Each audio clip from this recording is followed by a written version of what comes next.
Então, o que falta é partidos mesmo, não o que nós temos que não são partidos, né? São gangues, né? São gangues, algumas, o cara é dono do partido.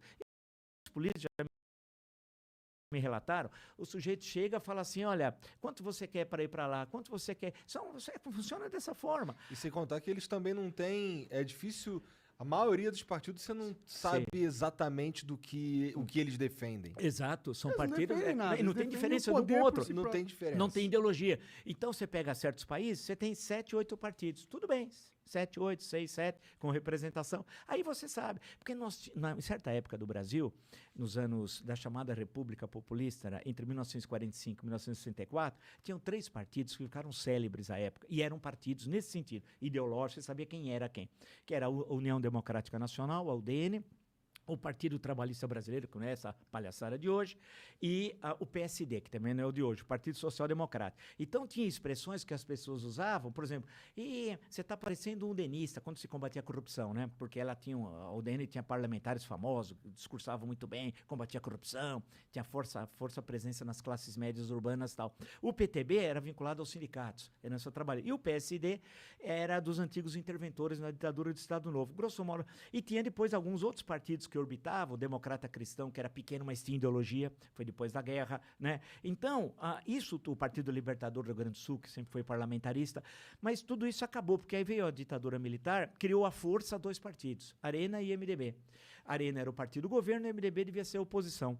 Naquele momento havia um medo tão grande em 65 de ir para a oposição que faltou número para conseguir ter o partido. Então, o Castelo Branco pediu que o pessoal da Arena fosse para o MDB. Inacreditável, porque não tinha o número mínimo. Porque os tempos eram de cassação. Você tinha mandatos que... Você perdia o mandato, você caçava vereadores, deputados... Caçava era o seguinte, por alguma razão, você imputava, sem processo, sem nada. E você caçava vereador, prefeito, deputado estadual, deputado federal, governadores, né?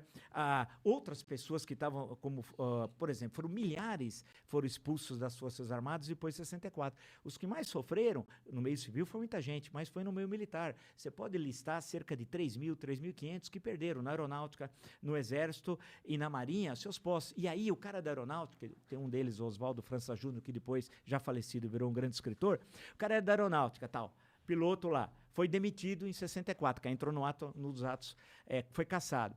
Onde ele ia arrumar emprego? Na época o Brasil tinha poucas empresas. Uma é a Varig, que era famosa, a Varig foi uma grande empresa, uma super empresa. Tinha a Varig, tinha a VASP, e acho que eram essas duas. Tinha umas outras que eram... Aí ele ia lá, o senhor trabalhava antes aonde? Eu estava na FAB. Eles me caçaram. Você acha que os caras diziam, nada, você não tinha onde trabalhar, cara. Você pegava caras super qualificados, aí tinha que se virar. E o cara se virava corretor, outro não sei o que, pau. Então a perseguição foi muito grande durante o regime. E mais ainda quando veio em dezembro, dia 13 de 68, 13 de dezembro de 68, o ato institucional número 5. Que agora os bolsonaristas, extremistas, que são os bobalhões, eles nem sabem o que é o AI-5. Uma vez até uma pessoa... até me contou, falou para a pessoa que queria pôr AI-5. Você sabe que teve 4 antes? Porque se teve 5, teve 4 aqui. E você sabe que foram 17 que teve depois aqui? Né? Teve mais 12 e tal. Nem sabia. E nem sabe o que é o adicional, que é o ato mais arbitrário da história brasileira. O presidente pode fazer tudo e a justiça não aprecia os atos do presidente. É tão absurdo como... É um ditador. É um ditador. Como na Constituição do Império, tinha lá um artigo 99, que a pessoa do imperador é inviolável e sagrada. Sob ele não pesa responsabilidade alguma, ponto.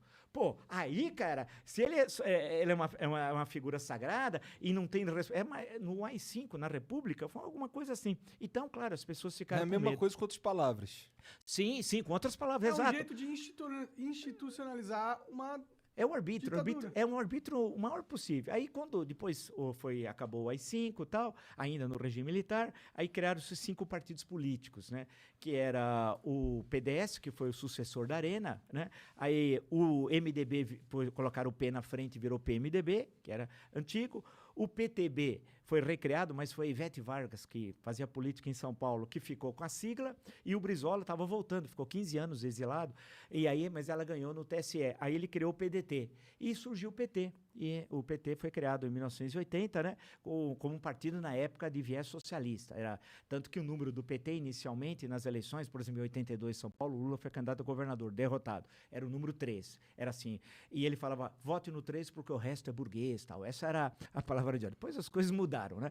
Mas aí eram 5 partidos. Aí veio a redemocratização de 85, 86, aí ampliou-se o leque. E aí foi criando. Tanto que na eleição de 89, 29 anos depois da última eleição, que foi em 60, eleição direta para presidente, foi, puxa, para mim, para minha geração, a gente imaginava que nunca mais ia votar, né, para presidente da República, que desde 60. Aí em 89 foi a que teve mais candidatos, teve 22 candidaturas, né? Puta merda. Os debates tem no YouTube, vale a pena assistir trechos, debates fantásticos, que tinha os personagens políticos super tradicionais e pessoas caricatas também, tinha de todo tipo.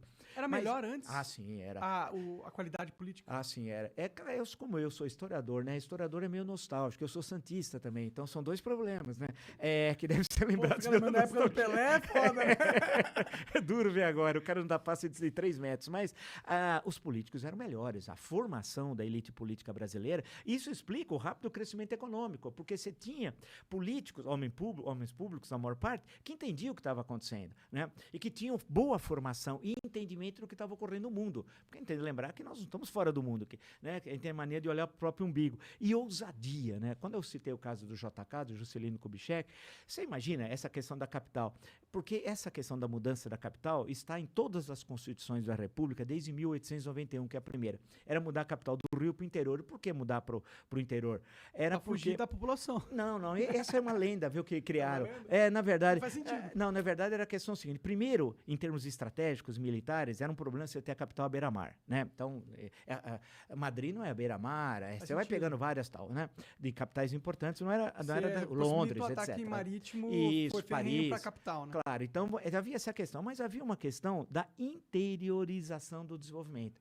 Era ocupar o oeste, que era, né, se você for pegar